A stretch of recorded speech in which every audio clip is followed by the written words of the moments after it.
Hey guys, and thanks for joining me for another episode of The Comment Section. I'm Reagan Conrad, and today it is a good day to be an American because the people have spoken. From winning every single swing state to winning the majority of our population's vote, we the people brought back Donald Trump to the White House. New day is on the horizon.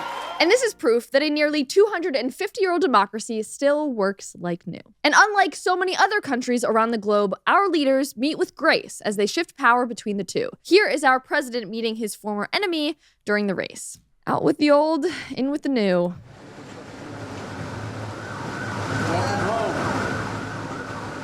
Welcome home. Wholesome, really, actually. I have nothing bad to say about Biden in this moment. See, it's just a wholesome exchange. They chat, they take some photos.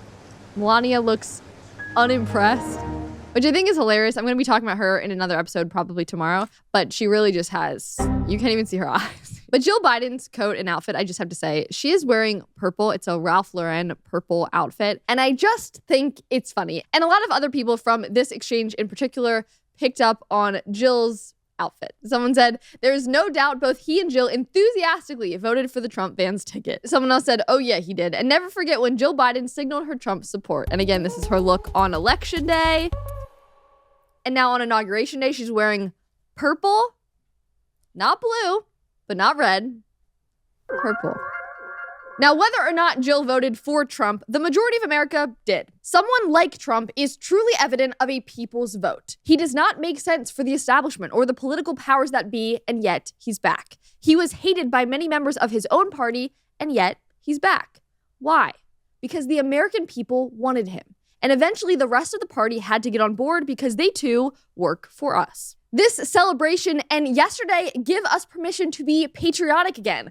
I say that as I wear my Americana sweater. Now, I think the grandeur and the beauty of such a tradition like yesterday strikes a chord in every American, at least the ones who are paying attention and aren't calling his inauguration a chilling event, because I saw that too. Because in an inauguration like we saw yesterday, we're not just watching some queen be passed on a crown by birthright. We are watching regular citizens rise to greatness. My favorite moment actually from yesterday was watching JD Vance be sworn in as VP, with his kids distracted by everything but the oath taking place and his mother trying to wrangle the kids while still trying to take in the magnitude of the moment. Because she, a now sober single mother from Middletown, Ohio, who struggled below the poverty line for decades with drug addictions, just raised the man who is now our vice president of this great country. It's the complete fulfillment of the American dream. Watch this. And that I will well and faithfully discharge the duties of the office. The duties of the office.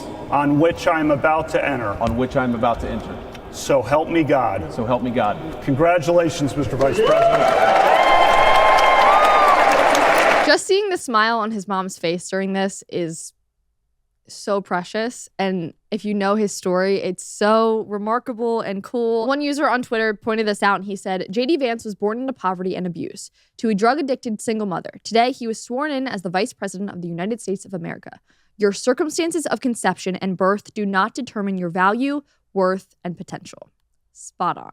The dream continues to reign true. And then you have Trump's opening statements in his speech, which were fantastic. I just have to say, imagine being Kamala because you have lost, but because you're currently the vice president, you just have to sit there and watch all of this go down and just be reinforced of how badly you lost. Right behind Kamala is Hillary, obviously. So both women that Trump has beat. Oh, it's so good. The golden age of America begins right now. The golden age. Love that. From this day forward, our country will flourish and be respected again all over the world. We will be the envy of every nation, and we will not allow ourselves to be taken advantage of any longer. During every single day of the Trump administration, I will very simply put America first. The golden age, I love. The man certainly knows how to coin a phrase. Now, the comments also love that. I feel it will be a golden age. This is the first feeling of hope I felt in the last 24 years, as the country sank lower and lower in a political and social abyss created by evil people hell-bent on destroying the U.S. Today is a new beginning. Another ex-user wrote, The beginning of a post-woke world has officially begun. America will move away from men and women's sports, trans ideology, castrating vulnerable children, DEI, and open borders. Time for the rest of the world to follow. Congratulations, U.S. President Trump. Someone else wrote, common sense now occupy 1600 Pennsylvania Ave. Heck yeah. Now, throughout the whole speech, the theme was common sense. It was very evident. And at one point, he even referred to it as a common sense revolution. He listed many other common sense ideas like drilling for oil in our own country, bringing law and order back, and being a colorblind and merit-based society. And he stated one other bit of common sense that got him a standing ovation. It will henceforth be the official policy of the United States government that there are only two genders, male and female. The whole room just stands up. And again, I say, wild at the fact that that actually had to be stated. For all to hear that, no, in fact, for the last couple of years, we have not known that there are only two genders. I can just envision the other countries cackling, laughing at us. Not anymore, though. Not anymore. Many on social media did point that out. One person said, the fact that this policy has to be announced during a presidential inauguration reveals the depravity so prevalent in our culture. Unfortunately. But the depravity is not beyond hope or the belief that we cannot change course. In fact, we can, and that is precisely why Trump is back in office. And schools like Hillsdale College also believe in the hope for our future. And with new vision on the horizon, it is the perfect time to learn something new. And with Hillsdale College's incredible collection of free online courses, you can do just that. And yes, you heard that right, they are completely free. We're talking over 40 different courses covering everything from C.S. Lewis to the U.S. Constitution, from Genesis to ancient history. I'm actually taking their course on the rise and fall of the Roman Republic, which I am fascinated by, and I thought was fitting considering the fact that everyone was obsessed with the Roman Empire last year, so I wanted to know exactly why the men love Rome so much. The course shows how the Romans built their empire, what virtues kept the Republic strong, and here's the most interesting part, what led to their collapse. And it is truly amazing and also terrifying how many parallels you can draw to modern governments. But what I love most is that it's completely self-paced. You can start anytime, anywhere, and learn at your own speed. Whether you're interested in history, literature, or philosophy, there's something here for everyone. So if you are ready to expand your horizons, go right now to hillsdale.edu/comments to start. That's hillsdale.edu/comments to get started today.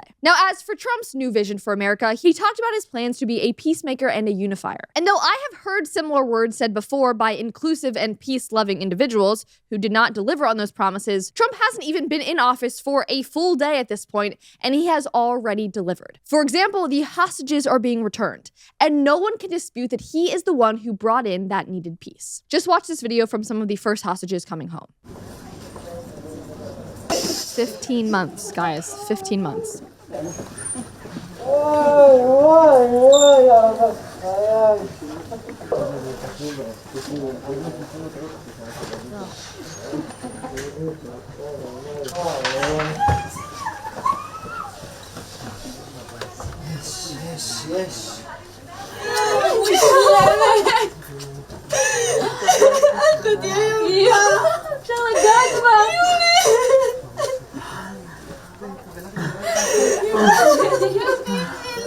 It's tough to watch. Even though it's such a good thing, it's tough to watch. 15 months.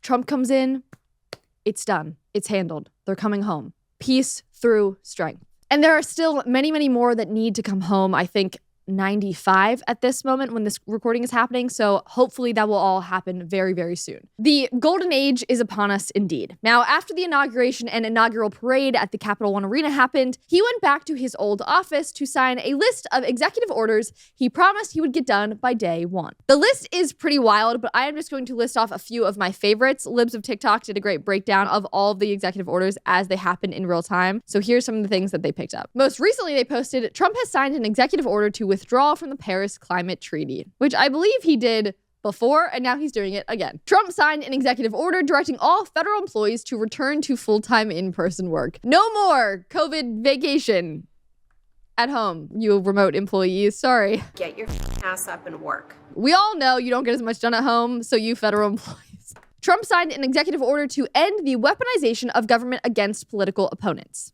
They were all afraid he was going to come for them, but he actually wants that to end because that is wrong. Trump signed an executive order to address the cost of living that skyrocketed under the Biden-Harris administration. This one's funny. It's just a bunch of all of the ways that the prices of things have just skyrocketed. Thank you for the reminder. Trump signed an executive order rescinding 78 Biden-era executive actions. With a swipe of a pen, so much of his work is gone.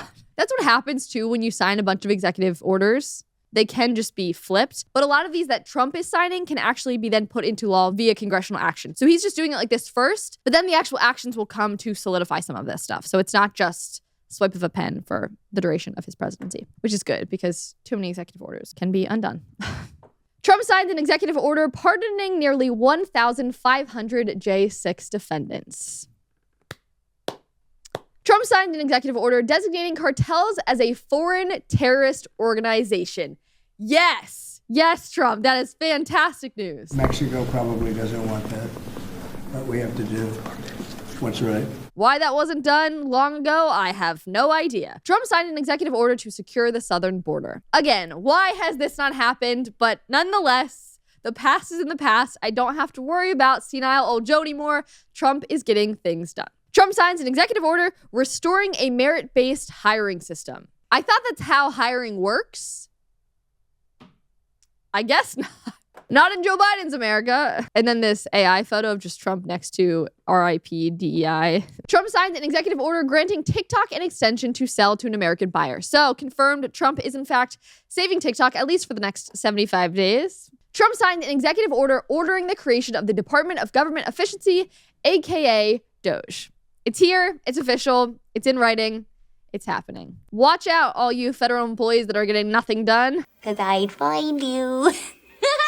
I mean, all of these, like, I keep reading them, but they're all important in their own ways. Trump signs executive order to protect American women from the dangers of radical gender ideology. Trump signs executive order to hold former government officials accountable for unlawful disclosure of sensitive information. Again, this was illegal. When they are doing that, they are breaking the law. It's not some crazy Trump tactic to come after these people. They were breaking the law. Trump signed executive order issuing a withdrawal from the World Health Organization, which is so good. Goodbye, WHO. Goodbye. Trump is apparently renaming the Gulf of Mexico the Gulf of America. I saw that one. I sort of thought it was a joke. I don't know the history there as to what is going on, but this one is funny. Maybe I'll do a whole episode on why Trump is renaming it the Gulf of America. And this is all just day one. This photo from the conservator, I think, is a nice way to end the episode. And it's a post of everyone newly appointed in office waving goodbye to the old, and their caption says, "Unburdened by what has been." Goodbye. I am feeling unburdened as well, excited, and most importantly, I'm feeling hopeful for what will be. So goodbye, Joe and Kamala, and it is time for the golden age of America to begin. Let's see what happens. Thanks so much for watching today's episode. If you want more content like this, make sure to subscribe to the channel, like this video if you enjoyed it, and hit the notification bell so you never miss an episode. Thanks so much, and have a great day.